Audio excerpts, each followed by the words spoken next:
Hi, everyone. Welcome back to the podcast today. I have on Ayola, and he is here to share a story with us today. My name is Ayola, not Ayola. I'm so sorry. No, I'm joking. I'm a songwriter, I'm a musician, and I'm a performing artist. I was raised and born in Nigeria. I moved to Canada in 2016 to do my master's, and from there I started working, and I started making music on the side. But I never felt fulfilled working and doing so. Sometime last year, I quit my career and I moved back to Nigeria to pursue my music. Moving back to Nigeria helped me get inspired again. It was tough, but I've been working through trying to figure out who I am and what I want to do in life. I think you can call it midlife crisis.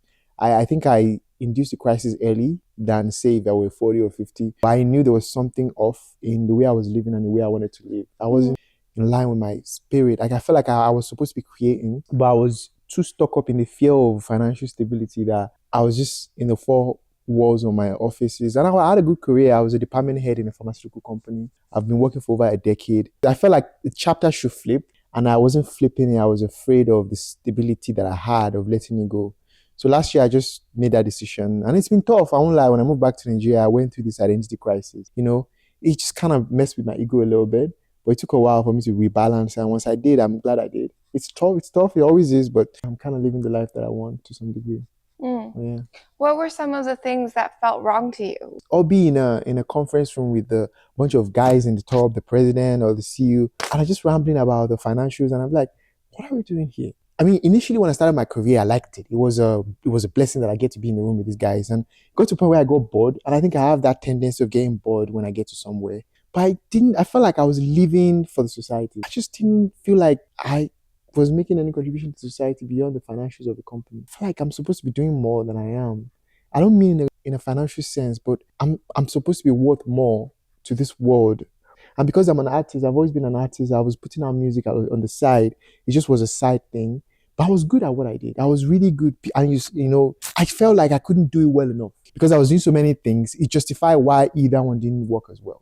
But you get to a point where that no longer works. Because you're competing with some of the best who that's all they do their life, right? And if you can't get that good or on that level, you just start questioning yourself. Is it worth doing multiple things? It might feel cliche, but I didn't feel like I was living a life of purpose, something like that. I guess you can say social media kind of made it worse because you see everyone living there in the office and you're like, what am I doing? Yeah. But aside that, I just didn't quite feel like I was fulfilled. So you weren't feeling fulfilled at work, but was there something that happened? I think you said you just woke up one day and you decided, but was there? Yeah, I noticed that I wasn't as present at work. Even my boss kind of noticed it. It asked me, am I not having fun? Do I like it here? It felt like I wasn't that present. And I'm super good at what I do. Whatever I do, I'm super good at it. It's not that hard.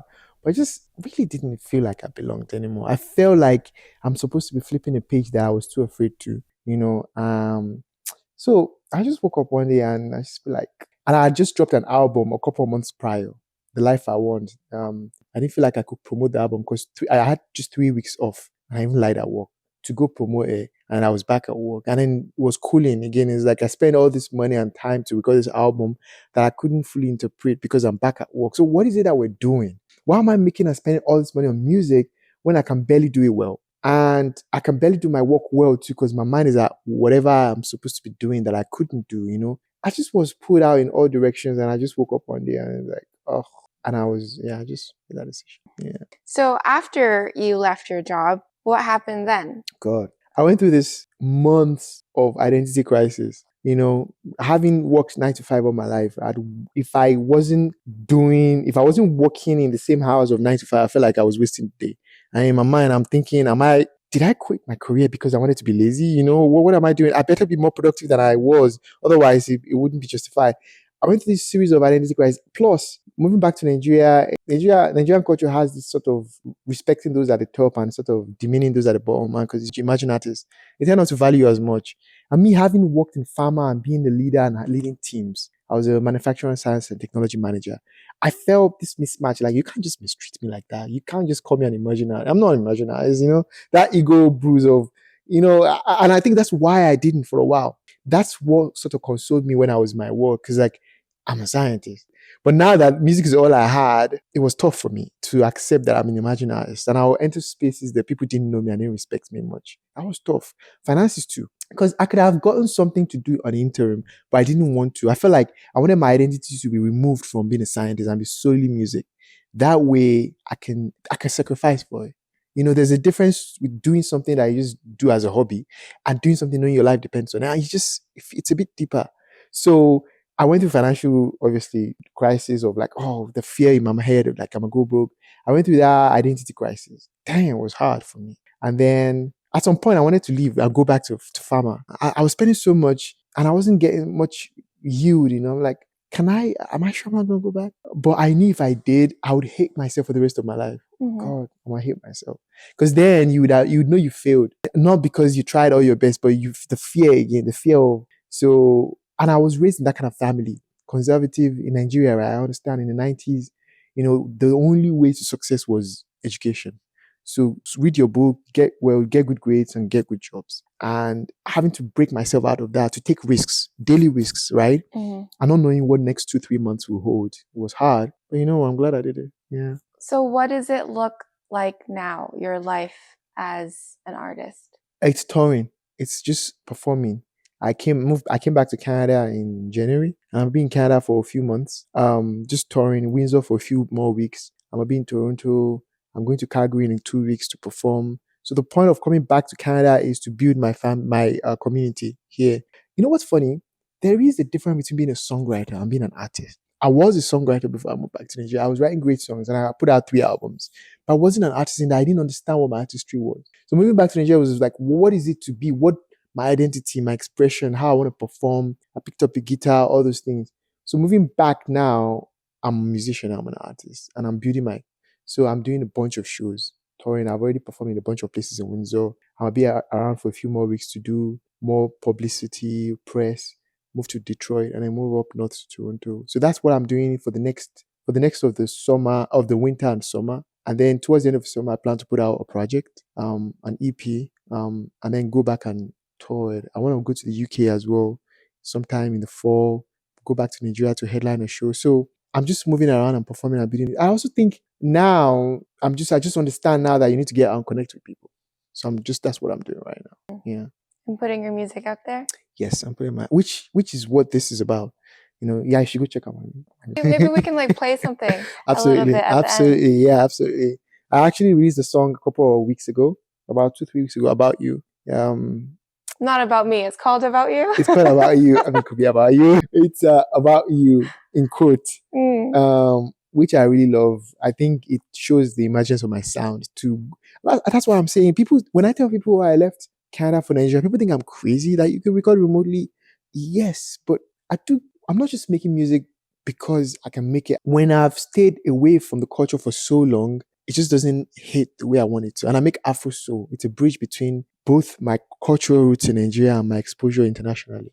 So moving back to Nigeria and being in the presence of where it's going on, it just helped it. Now that I'm back in Canada, I'm still recording. It's good, but just like I felt like I was living in a bubble prior. Again, when you have financial security, you make music, it's good because you're prolific, but just, so it took me suffering a little bit. I don't want to suffer again. I don't want suffering to be a precursor to making good stuff, but to really tap into, and it's still a work in progress. I still feel like I'm stuck in my head sometimes and I'm still just getting out of my bubble, but it's always this fight between my upbringing, being super traditional and conservative, and now charting a life of my own and saying, this is what I want. Something like that. Yeah.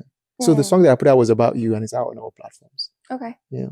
But so when you're making music, I mean, you say you don't want to struggle, but I feel like that is what art is kind of, right? It's like struggling, but living through it and then telling the story of it. Kind of. That's what art is to me. I know it doesn't always have to be that, but that's what the great art is, right? It's a story of the struggle. Yeah, but I don't want to. I think I was making great art even when I wasn't struggling. I was just boxed up in my head. Actually, to your point, even back then, the last album that I put out, The Life I Want, I was still working, but I had a major heartbreak. A 6-year relationship went into ruins. So that inspired the album because she was ready for marriage. I wasn't. I also had an accident. So yeah, I feel like, yes, I'm inspired when I'm going through some form of rebirth Mm-hmm. or friction. There has to be some movement usually, because when things are going too smooth, I mean, what are you writing about? So being in Nigeria last year changed my life, and I know I'll look back at 8 years to come and be like, yeah, that was a crucible moment. I always knew deep down that I was living in a bubble when I was in Canada. I've had a great career in my life. Right? I finished my master's like 10 years ago. I got a job right away. I worked a couple of years. I moved up. I've been moving. I got a good job. Um, I always felt like things aren't that easy for everyone. And it's not just things, but it's like things move so smooth. And I'm like, nah. So I think I simulated that chaos last year just because I felt like I was going to pop some sooner or later. So I wanted to get out of that bubble. I wanted to make decisions and see the consequences. As hard as it is, but that was it. Yeah. Do you see yourself staying in Nigeria, or do you think you will Both. move again? Both. I'm the two homes now because now I'm a touring artist. That's how I'm designing my life to be fluid. Obviously, I'm a citizen of the two countries. So I always say I'm a Nigerian Canadian artist. I'm gonna be in Canada for a few months, Windsor for a few more weeks. And then I'll go to Nigeria, be there for maybe a few months. My team is in Nigeria, and then I plan to go to the UK sometime end of the year, God willing, to tour. So the plan is always just to build community, and because my music is crisscross, it's international. It reflects my life because when I left Nigeria about over a decade ago, I moved to the UK to do my first master's degree in pharmaceutics. And then from there, I worked a little bit. I started my PhD, but I quit. And I moved to Canada to do my second master's. So I have a history with both the three countries, Nigeria, Canada, and the UK. And the music I make is reflective of it. So I don't want to leave out any fan base. Like my community feels to me like those three. And that's what I'm trying to build. It's bigger, right? It's bigger than just one country. I'm an international artist. Yeah. Sorry, did you just say you have two masters and a PhD? Yeah, I don't have a PhD. I didn't finish my PhD, but I have two master's degree. Okay. One in pharmaceutics and one in medical biotechnology. Yeah, I studied hard because my parents wanted me to, and it was hard tying so much of your identity to. I finished with a distinction. You know this, right? And I just withdrew all of that. Last year, I was just having mood swings, like a lot of mood swings. I'm glad I did because why tie your identity to that? It's hard. Most of us do. And I think that's what midlife crisis is, right? When you get to a point where you just be like, is this all it is? Right? I just felt like it was going to happen. I felt like sooner or later, I'm going to settle down and I'm going to aggregate my stability around what I have. And then it'll be hard to make music the way you want to make it anymore. And then you just let it go. And then you're 40, 45, 50, and you look back and you feel like, really? I didn't live a life of purpose because I wanted to make money. I can make money anytime. Yeah, I think when you come from a background or a family that has a lot of struggle, there's that overemphasis on school and the neglect of the arts, because I was like that too. Oh, yeah? Where there was a big overemphasis on education and then like no art at all. I feel like art, it's not always a privileged thing, but if you're suffering a lot, then people don't necessarily have that privilege to enjoy art. Yes. So I think I was like that, where now I'm going back and I'm rediscovering art again in a similar way. Absolutely. Exactly. And I think it's the fear and the uncertainty that comes with it. It's not like, I'm sure if my parents knew that I was really good and I can make art on the high level and it'll be successful, they wouldn't say no. They say yes. It's just like, number one, there's no social safety in Nigeria for an emerging artist. So you're suffering to whatever time you make a breakthrough, if there ever time comes, right? Unlike Canada, where that's one. Two is they really don't know that you're that good. Whereas if you follow the traditional 9 to 5 work ladder, even if you're not the best scientist or the best whatever, right? You can at least get a job in a decent and make a decent living. That safety net is which is great. I'm glad I did, to a point where I now started feeling like, I would just be in the office and I'm like, most of my life is spent here, period. Because you go to work 9 and you leave like 5, 6. But you actually wake up like 7 or 6, start thinking of work to that. So it's like 6. And then you get home in the evening, but you're tired, right? Or you're thinking of the work the next day. And on weekends, you only have Saturday. Sunday, you're thinking about Monday again, right? And I was a department head, so I'm always thinking about what I want my team to do the next week. Like, why is so much of my time spent here? Like, really? It's so much of my productive years is spent in this office, Got to a point, I'm like, it feels like when they say matrix, like we're in a matrix, right? It just felt like that. Yeah. So much of it. Yeah. There's a lot. Yeah. We spend a lot of time at work in this culture. Yeah. Do you ever see yourself going back? I am a consultant now. I Mm. consult gigs. I do small gigs, and that's what I'm planning. That's where I am in the space. Obviously, I'm skilled, very skilled. I don't want to let my skill just go away. So I do small gigs, and I plan to do more of that here and there to make money to sustain. But I definitely don't want to go back to 9 to 5. I don't ever pray that I'm that broke. But no matter how broke I am, I don't want to go to 9 to 5. Like, and I keep saying 9 to 5 because it's cliche. It's great for those that love it. I'm not. It's not. You know what I just mean is for me, I'm very exploratory. I don't conform that easily. I feel like it's too much time of my life, my productive life, to give to someone else. For what? To just make enough. We don't even get rich. No, we don't get rich, right? It's very rare that you do that find like a millionaire or billionaire. It's like, really? Just to stay afloat for the next couple of months? Like, what? So yeah, no shades to that at all. I did it, and it's not that, but yeah. Yeah, I agree. I always struggle with the idea of a traditional job. It's so constraining, and you become obedient to. I also found out that when I quit, I just became more responsible, because now you have to not just be tactical but be strategic. Because when you work traditional job, it's just what happens in the now. You don't have to think about it, because your work, as long as you have your job, right, it just keeps feeding into for the next. Now you just have to be more mature. It's hard though. I'm gonna be honest.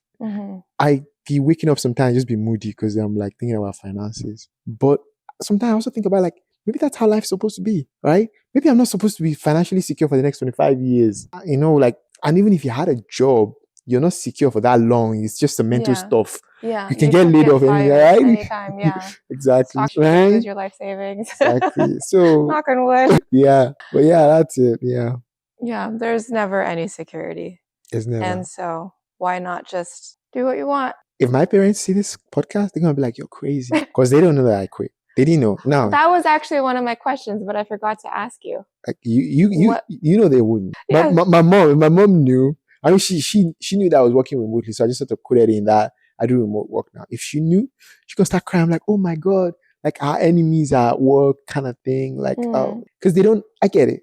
They come from a time in the Nigerian culture where high instability, and it was a post-colonial, post-civil war time where education was the only and one single guarantee to good life, which I get, which they gave me, and in some degree I have a fallback plan.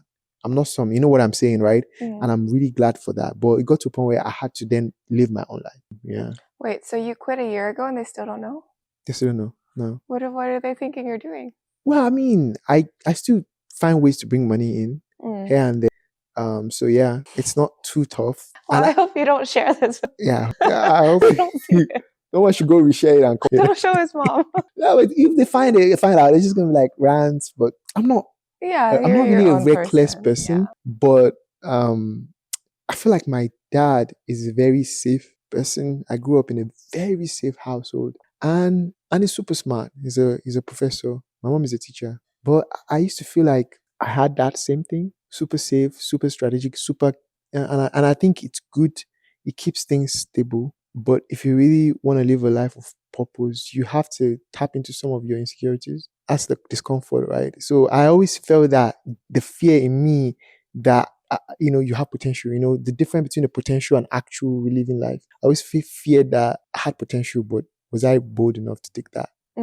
And then so that's all one thing. I was like, I probably would rather go broke than not live a life of purpose. It's this is cliche. I don't want to go broke. I'm just saying that my greatest fear is to not live the life that I think I want to live.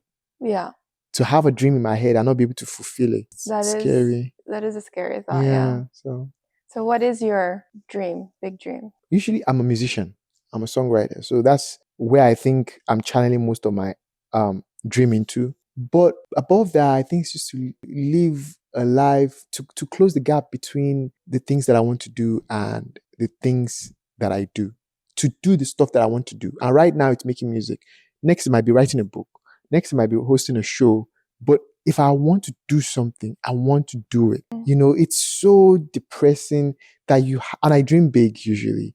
So to your question, yeah, I want to be a successful songwriter, musician. And I'm on my path to that. And I must stop. I'm not going to stop as long, as long as I'm alive, right?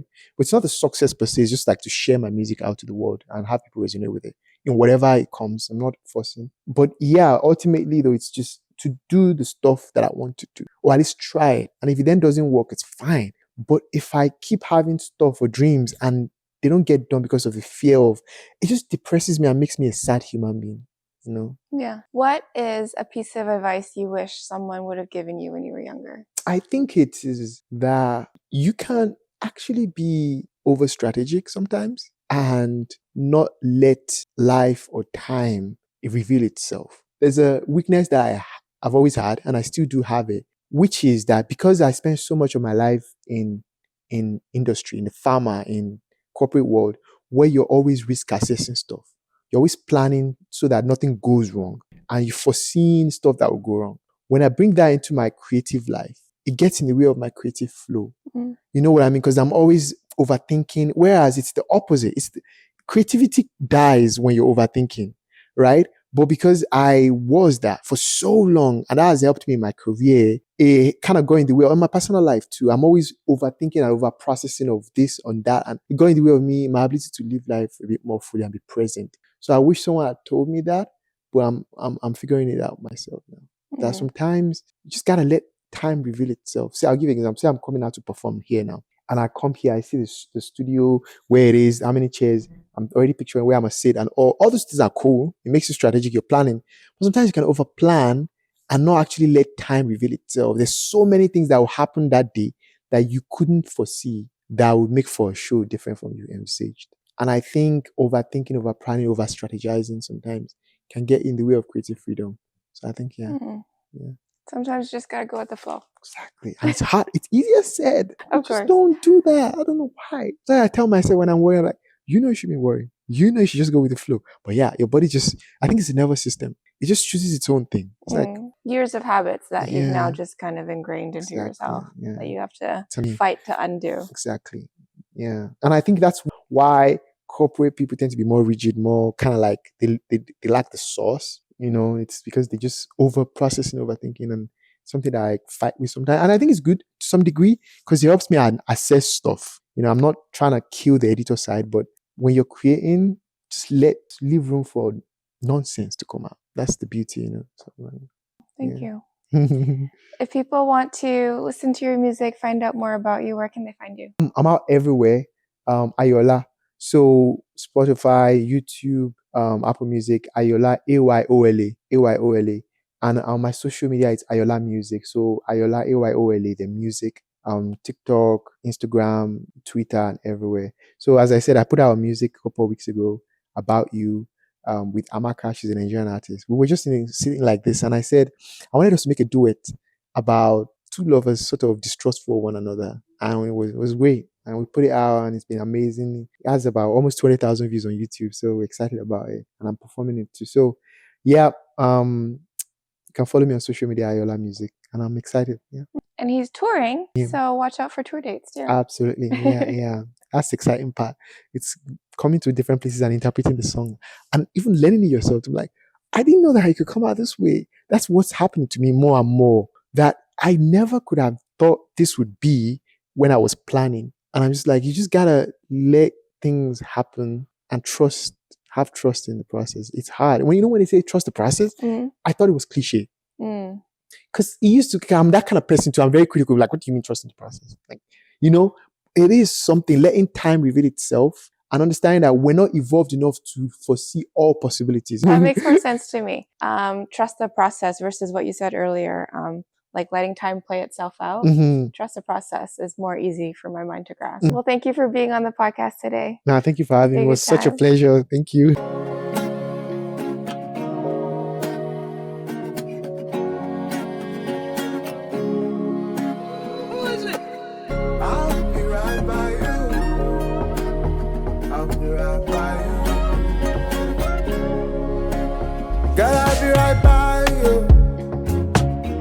Understand my vibe, that I truly like you.